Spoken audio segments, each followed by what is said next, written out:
You've probably walked by this building 1,000 times and not known what's in the inside. Today I'm going to show you it's hidden in plain sight.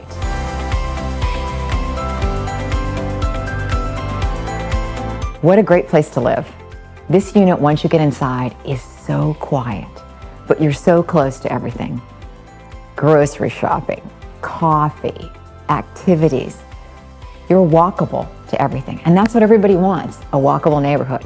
And this condo, being elegant and beautiful, full of light, gives you all the walkability that most of the people that come and talk to me about getting a house are looking for. The second you walk in, the noise just stops. You're met with the incredible wall of glass that turns Penn Avenue into a living gallery.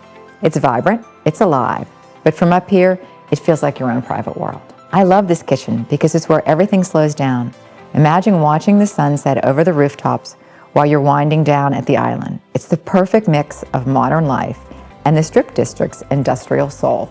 And if you need a real escape, the primary suite is pure stillness. Between the soft light and the spa-inspired bath, it's the kind of space that actually lets you just breathe. But when you want the Pittsburgh energy, the balcony is right here. You've got a front row seat to the markets and the marathons, but all on your own terms. The city is your backdrop, but this place, it's the frame for your life. You've seen the door from the sidewalk. It's time you finally saw the view from the inside. To close out this tour today, you have this beautiful view at the top floor of the refinery. When I said it was hidden in plain sight, you had no idea what was hidden in plain sight.